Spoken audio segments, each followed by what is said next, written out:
మనగడ కోసం తడబడుతూ బిక్కుబిక్కుమంటున్న బిక్కి కృష్ణ ఆ రోజుల్లో రాసిన చరమగీతం అది చరమగీతం కాదు, ఆరంభ గీతం.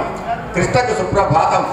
ఇంతై వటుడింతై అన్నట్టుగా ఒక్కో మెట్టు ఎక్కుతూ మానవత్వానికి మారుపేరుగా, సమానతకు సారథిగా, అవరోధాలను అధిగమించి అహర్నిశలు శ్రమించి కళారత్నయ్యి కావ్య నాయకుడై పారిజాత సమదళాలు సౌరభాలు వెదజల్లుతూ సాహితీ శిఖరాలను ఎక్కిన ఉక్కు కృష్ణ. నాడు బిక్కి కృష్ణ, నేడు ఎవరికీ వెనువని ఉక్కు కృష్ణ.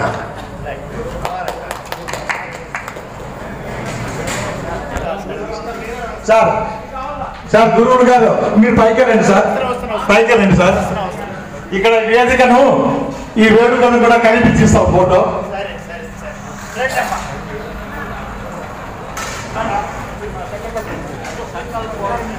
సార్ మీరందరూ సెంటర్ లేదండి.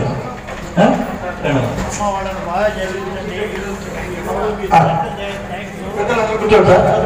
కృష్ణ మీరు కూర్చోండి. అది పక్కన చాలా వినూత్నమైంది. ఒక పెళ్లి సందర్భంగా చేస్తుంది బిక్కి కృష్ణ కుమారుడి పెళ్లి. అట్లాగే ఈ కార్యక్రమానికి వచ్చినటువంటి ఆత్మీయులందరూ కూడాను సాహితీవేత్తలు, చాలా గొప్ప సాహిత్య నిర్మాణం చేసిన వాళ్ళు. ఈ కార్యక్రమంలో పురస్కారాలు స్వీకరించిన వాళ్ళు చాలామంది ప్రసిద్ధులు, అభ్యుదయ భావాలు కలిగిన వాళ్ళు. కృష్ణ ఇవాళ మాట్లాడిన పద్ధతి, ఇచ్చేసిన ఏర్పాటు చాలా అద్భుతంగా ఉంది. సాహిత్యాన్ని, సమాజాన్ని సమంగా ప్రేమించే ఒక మనిషి చేస్తున్నటువంటి ఈ కార్యక్రమం చాలా గొప్పది. దీన్ని ఆశీర్వదించడానికి నరసింహ గారు, రాజగోపాల్ గారు, చంద్రశేఖర్ రెడ్డి గారు, బండి నారాయణ స్వామి గారు వీళ్ళందరూ వచ్చి ఆశీర్వదించడం అదొక అదృష్టమైనటువంటి సందర్భం. మంచి కార్యక్రమం ఇక్కడ నిర్వహించడం, పెళ్లిలో భాగంగా సాహిత్య కార్యక్రమాన్ని చేయడం విశేషమైన విషయం. గొప్ప సాహిత్యాన్ని నిర్మిస్తున్న బిక్కి కృష్ణకి గొప్ప సమాజాన్ని నిర్మించాలని పెద్ద ఆసక్తి, ఆదర్శం ఉన్నాయి. వాళ్ళ కోరికలు తీరాలని భగవంతుడు వాళ్ళకి అన్ని మేలు చేయాలని కోరుకుంటున్నాను. ఇవాళ పురస్కారాలు తీసుకున్న అందరికీ కూడా ఉద్యోగ భవిష్యత్తు ఉండాలని, వాళ్ళను గుర్తించినటువంటి స్థితిని వాళ్ళు ఇంకా గుర్తింపబడవలసిన అవసరాన్ని ఇది గుర్తు చేస్తుంది. వాళ్ళందరికీ నా శుభాకాంక్షలు. ఈ సభకు వచ్చినటువంటి పెద్దలందరూ ఆత్మీయులు, వాళ్ళకి అభినందనలు. చిరంజీవులు వచ్చి ఈ కార్యక్రమాన్ని సుసంపన్నం చేశారు, వాళ్ళకి నా అభినందనలు. బాగా జరిగిన ఈ కార్యక్రమాన్ని మీరంతా వచ్చి ఈ ఏర్పాటు చేయడం పత్రికల వారు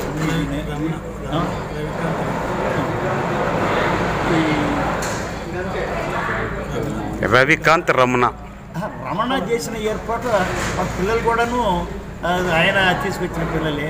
రవికాంత్ నాకు చెప్పాను కదా, నాకు చాలా ఇష్టం. కృష్ణతో పాటే ఆయన కూడా. వీళ్ళందరూ కలిసి చేసినటువంటి ఈ మంచి కార్యక్రమం నేను హృదయపూర్వకంగా అభినందిస్తున్నా. మీకందరికీ శుభాకాంక్షలు. సభకు వచ్చిన వాళ్ళందరికీ ధన్యవాదాలు. ఈ కార్యక్రమాన్ని చూడలేకపోయినటువంటి ఆత్మీయులు అద్భుతమైన కార్యక్రమం అనంతపురంలో అనంత కన్వెన్షన్లో జరిగింది అని తెలుసుకోవాల్సిన అవసరం ఉందని తెలియజెప్పండి. నమస్తే. నన్ను ఇంటర్వ్యూ చేయడం అందరికీ ధన్యవాదాలు. ఈరోజు మా అబ్బాయి పెళ్లి రోజు. ఈ శుభ సందర్భంగా మరి అనేక ప్రాంతాల నుంచి వచ్చిన పెద్దలకు, అదేవిధంగా శ్రేయోభిలాషులకు, మిత్రులకు అందరికీ కృతజ్ఞతలు తెలియజేస్తున్నాను. ముఖ్యంగా సాహిత్యము నా ఊపిరి, పరిమళం కాబట్టి పెళ్లి రోజు, నా కొడుకు పెళ్లి రోజు అందరినీ పిలిపించి వారికి మా అమ్మ నాన్నలు, మా అమ్మ భీమక్క, మా నాన్న హనుమంత, వారి పేరు మీదుగా వారి జ్ఞాపకార్థము కళా సాహిత్య సేవా రంగాల వారికి పురస్కారాలు, జాతీయ పురస్కారాలు ఇవ్వాలని మేము నిర్ణయించాము. అందుకు కొప్పుల ఫౌండేషన్, మీనాక్షి ఫౌండేషన్ అధ్యక్షుడు రవికాంత్ రమణ గారు మరి నాకు చాలా సహకరించారు. ఈ సందర్భంగా హైదరాబాద్ నుంచి ఎంతో వ్యయ ప్రయాసాలకు వచ్చి పెద్దలు, ముఖ్యంగా మా గురుదేవులు కొలకుల వినాయక్ గారు రావడం అనేటువంటిది నాకు చాలా ఆనందాన్ని కలిగించింది. అదేవిధంగా వీరి రాజగోపాల్ గారు ముఖ్యంగా నాకు అన్ని విధాల తోడుగా ఉంటూ ముందుకు నడిపిస్తున్నటువంటి నా యొక్క లైఫ్ గైడ్, సీనియర్ ఐఆర్ఎస్ అధికారి, మరి చీఫ్ ప్రిన్సిపల్గా, కమిషనర్గా పనిచేసినటువంటి గొప్ప మానవతావాది నరసింహ ప్రసాద్ ఉండడం అనేటువంటి చాలా అద్భుతమైనటువంటి ఒక సన్నివేశం.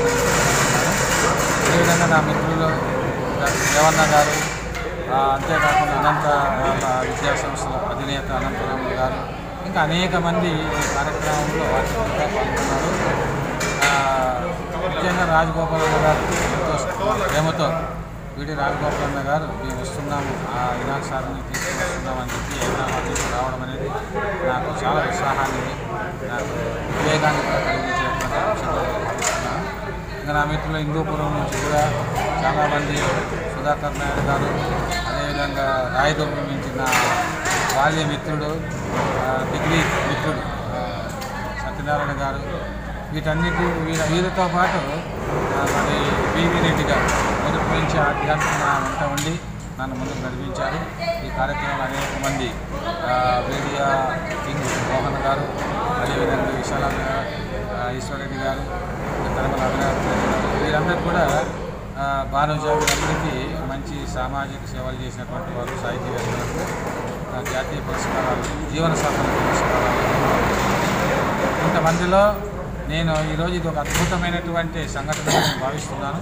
అంతేకాకుండా ఒక ఆదర్శవంతమైనటువంటి ఒక సభగా ఇది భవిష్యత్తులో కవులు రచయితలైనటువంటి వాళ్ళు ఈ విధంగా చేసుకోవాలి అనే విధంగా ఈ కార్యక్రమాన్ని ఏర్పాటు చేయడం జరిగింది.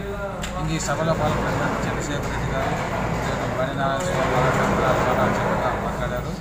ముఖ్యంగా మా గురువు గారు కొలపల్లి వినాయక్ గారు, ఆయన 34 ఏళ్ల క్రితం నా చరమగీతము అని ఒక కవితా సంపుటి రాస్తే, చరమగీతం అని ఎందుకు రాశారంటే ఆ రోజు ఇది చివరి గీతము, ఇంక తర్వాత తరచుగా నేను రాయలేను, రాసే అవకాశం కూడా లేదు, ఇది పుస్తకం చివరి పుస్తకం అనుకొని నేను దాని చరమగీతం అని పెట్టడం జరిగింది.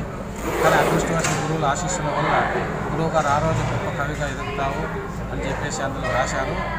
మరి 34 ఏళ్ళ తర్వాత, ఒక 30-40 పుస్తకాలు రాసిన తర్వాత ఆయన చేతుల మీదుగా మారుమితన అనేటువంటి ఒక ఆధునిక వచన మహాకావ్యాన్ని ఆయన చేతుల మీదుగా ఇక్కడ మరి ఆవిష్కరించబడింది.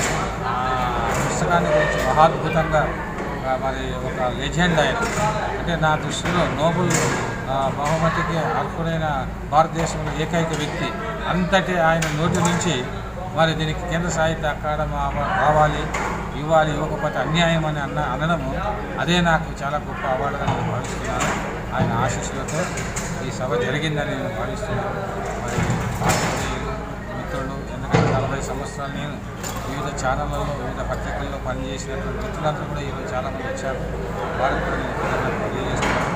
ఒక జర్నలిస్ట్గా జీవితాన్ని ప్రారంభించి మరి హైదరాబాద్ స్థాయిలో 600 సంస్థల్లో ఏకం చేసి అనేక సంస్థలతో ఇప్పుడు భారతీయ సాహిత్య అనువాద ఫౌండేషన్ తెలుగు భాషలో అనేక పుస్తకాలను భాషలో అనువాదంగా చేయడానికి, ముఖ్యంగా నెడ్డి రామారావు మహానాయకుని యొక్క పుస్తకాలను కూడా నేను భాషలో అనువాదం చేసుకుంటున్నాను.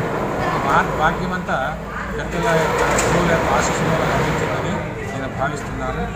ఈనాటి కార్యక్రమం రాజధాని పెద్దలకు, ఆశీస్సులు అందించినటువంటి గురువులకు, మిత్రులందరికీ కూడా నేను శుభాకాంక్షలు అర్పిస్తున్నాను.